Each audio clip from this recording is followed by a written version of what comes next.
La historia que cuenta el diario El País, que también me parece que es interesantísima, que es una historia, es una crónica científica que firma Manuel Asende, que cuenta como un grupo de científicos hace 15 años, me parece que dice la información, hace 15 años, hizo un llamamiento a los trabajadores del Banco Santander, dijo, buscamos voluntarios para monitorizarlos durante los próximos meses o años de su vida, con idea de intentar averiguar cómo surgen las enfermedades cardiovasculares en personas que están sanas, es decir, qué sucede para que una persona desarrolle o la enfermedad o el riesgo de sufrir una enfermedad de carácter cardiovascular. Y han llegado ahora los resultados, y los resultados son muy novedosos y muy llamativos y muy interesantes, sobre todo, supongo, para el equipo científico que ha realizado este estudio, este experimento. David Sancho es biólogo y es líder del estudio del Centro de Investigaciones Cardiovasculares sobre esta enfermedad que se llama aterosclerosis y que es una acumulación de grasa o de colesterol en las arterias que puede traer como consecuencia sufrir un infarto. ¿Cómo comienza o cómo se desarrolla esta enfermedad en una persona que está sana? ¿Qué es lo que sucede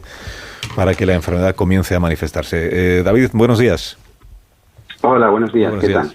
Muy bien, gracias enhorabuena lo primero por ver publicado en Nature los resultados de esta investigación. Y gracias por atendernos esta mañana. Déjame que empiece, te voy a tutear si no te importa. Déjame que empiece por el comienzo. O sea, cuando hacéis primero, ¿por qué los trabajadores del Banco Santander? O sea, hacéis un llamamiento hace 15 años. Buscamos voluntarios. Sí, ¿por qué del Banco Santander? O sea, ¿cuál era la vinculación con la plantilla de esta compañía? A ver, lo primero quiero aclarar, lo digo porque comentas que es como el primer trabajo, realmente se ha hecho muchísimos trabajos, ya se han publicado ya muchos trabajos sobre esta cohorte, siempre son cohortes clínicas, ¿no? Y básicamente es una cohorte de pacientes, bueno, que no son pacientes, son voluntarios, porque son gente tan sana como cualquiera de nosotros los que estamos por aquí. Sí. Y la idea es que esta cohorte de voluntarios se formó financiada en gran parte por el Banco de Santander, vale. Y por eso se formó precisamente con personas del Banco de Santander. Uh-huh. O sea, básicamente es como un estudio local, digamos. Sí, sí, sí. O sea, como... Y lo que se encontró, y fue muy curioso, y ya se publicó en anteriores artículos, uh-huh. Es que, por supuesto, la gente que fuma, es decir, no olvidemos, fumar es terrible para el desarrollo de aterosclerosis. Bueno, aterosclerosis es como una inflamación de las arterias, sí. Produce un acúmulo de grasa en las arterias se contraen en cierta manera y además sobre todo hay riesgo de que se rompan, y si se rompen se forma un trombo, y ese trombo es lo que provoca el infarto cuando es en la zona coronaria, o puede provocar un ictus cuando es en la zona cerebral, por ejemplo. Entonces, realmente un 30% de mortalidad que tenemos en nuestro país, que es de origen cardiovascular, se debe a esa aterosclerosis. Es decir, que es una enfermedad muy silente porque es muy difícil de detectar, sí. Pero provoca el infarto y el ictus. O sea que es muy importante poder detectarlo a tiempo. Uh-huh.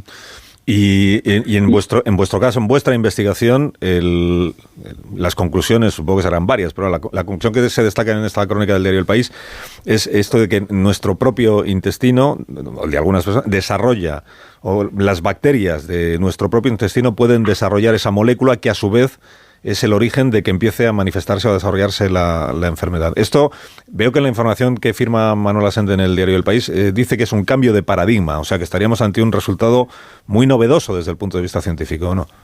Sí, es decir, la novedad es porque en este estudio que se hizo se vio que, imaginaos, por ejemplo, de todos los que estamos en la mesa, sí. Bueno, pues el 50% o sea, si tenemos unos 50 años o más, más del 50% de las personas ya tenemos aterosclerosis.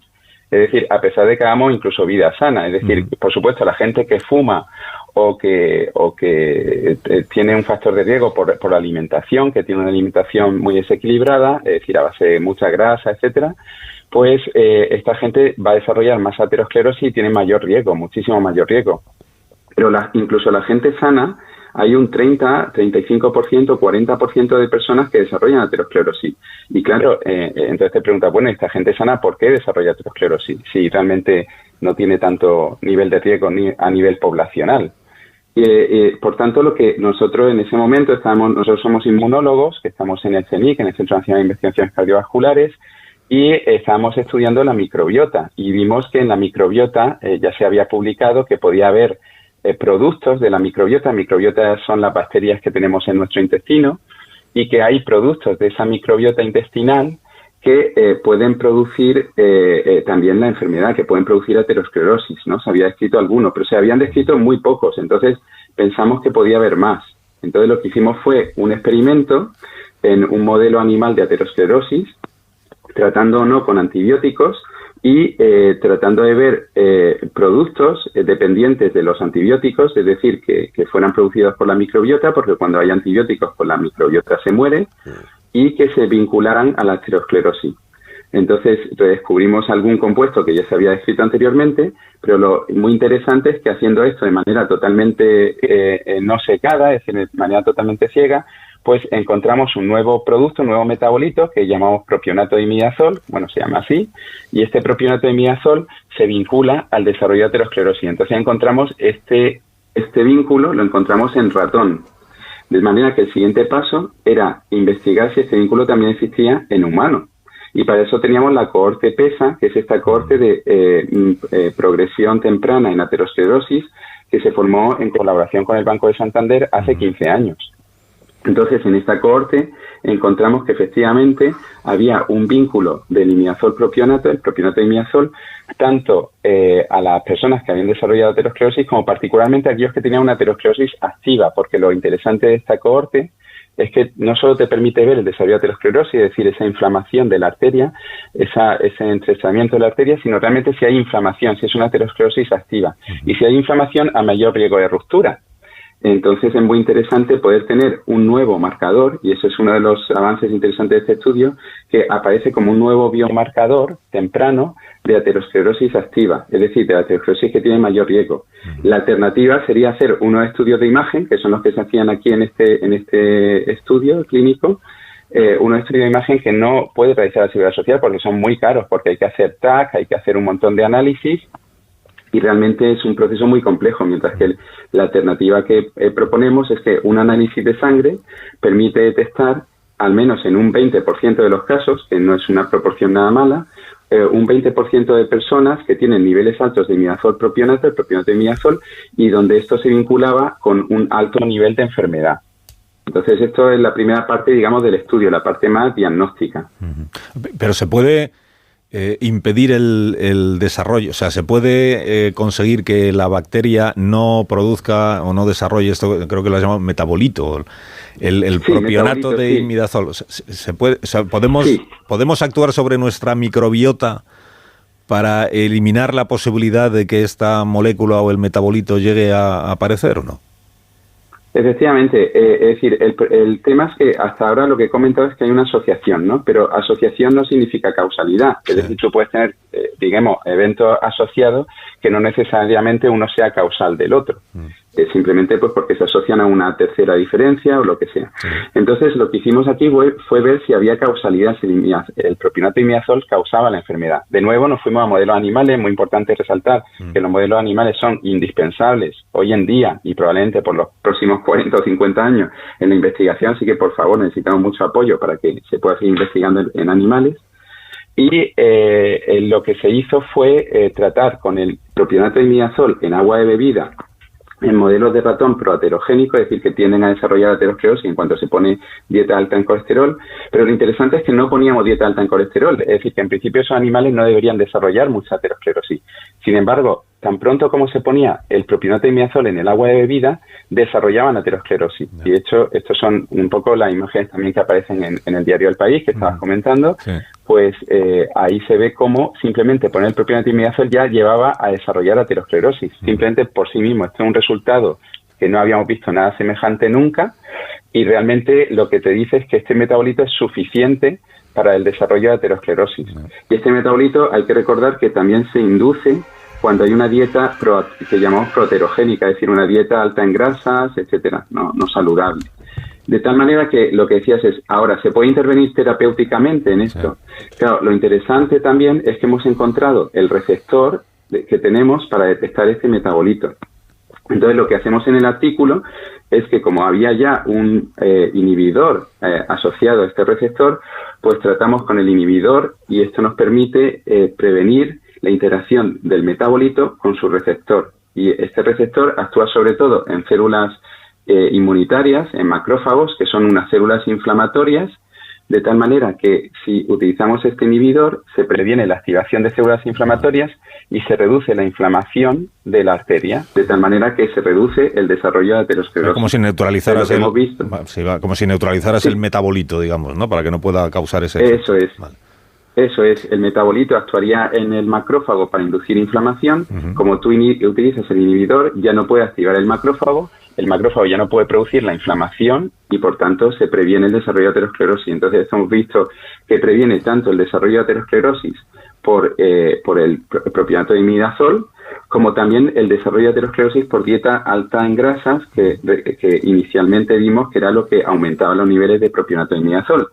Hemos visto, eso sí, que la reducción del propionato de imidazol es total, es decir, porque realmente es una inducción pura por parte del metabolito, pero la inducción cuando es una dieta alta en grasa, evidentemente es un proceso mucho más complejo, con mucho más componentes, incluidos pues todos los conocidos, y entonces ahí tenemos como una reducción de un 20-30% de la progresión de la aterosclerosis. ¿Cuál es la esperanza? La esperanza es la siguiente. Hemos visto que todo esto depende del efecto antiinflamatorio, pero esto no afecta realmente a los niveles de colesterol. Es decir, que es una vía de inducción de aterosclerosis totalmente independiente de las vías clásicas conocidas de inducción de colesterol. Esto quiere decir que si ahora unimos terapéuticamente, y en eso estamos trabajando en estos momentos, unimos terapéuticamente este inhibidor con los inhibidores clásicos de producción de colesterol, como pueden ser las estatinas, pues entonces la esperanza es que pudiéramos lograr una terapia desarrollada de nueva generación para luchar contra la aterosclerosis, que, como digo, producen 1/3 de las muertes de este país o de cualquier país. Vale. Bueno, habéis entendido todo, ¿no? Queridos contertulios, un gusto empezar el programa, la tertulia, hablando de estas cuestiones. No sé si se puedo hacer una pregunta. Sí, pero rapidito. Sí, por supuesto. Eso estoy. David, soy John Muller. Buenos días.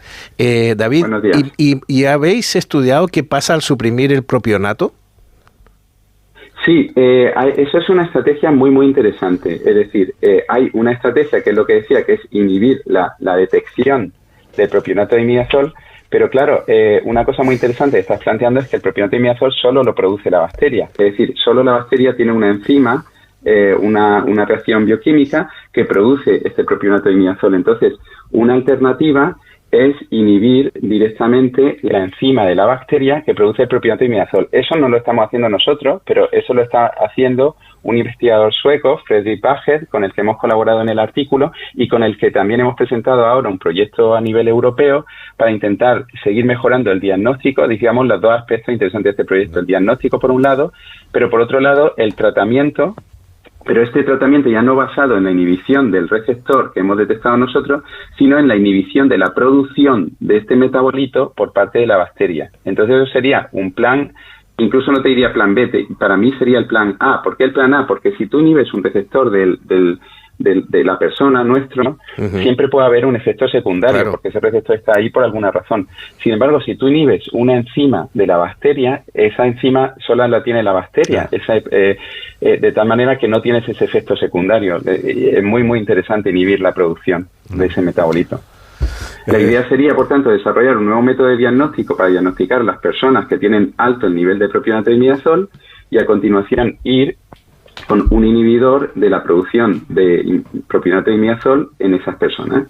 Además, otra cosa que quiero añadir es que nosotros hemos encontrado el vínculo aterosclerosis, pero de hecho en el 2018 ya se encontró un vínculo con diabetes, aunque no había una causalidad demostrada en ese ensayo. Y ahora también hemos visto que se acaba de publicar en bioRxiv, que son unos archivos, digamos, todavía no publicados, pero que podría haber también un vínculo con el Alzheimer. Es decir, que realmente parece que el propionato de imidazol puede estar, al estar ligado al sistema inmunitario, y sabéis que el sistema inmunitario está en la base de cualquier enfermedad que os podáis imaginar, pues podría ser un marcador detrimental, un marcador tóxico de numerosas enfermedades, no solo de la aterosclerosis. David, gracias por habernos atendido esta mañana. Enhorabuena otra vez. Y gracias sobre todo por tus explicaciones. Y hasta cuando tú quieras. Gracias a vosotros. Gracias, cuídate. Fíjate. Bueno, 2 minutos para que sean las 9 de la mañana, 1 hora menos en las Islas Canarias. Ahora que ya hemos aprendido cosas. Sí, yo solo quiero saber cuáles son mis niveles de propionato ahora mismo. Ponte a la tarea. Ahora mismo. Ahora que ya hemos aprendido cosas en este ratito de aprender que hemos dedicado a la cuestión científica, ahora ya hacemos una pausa.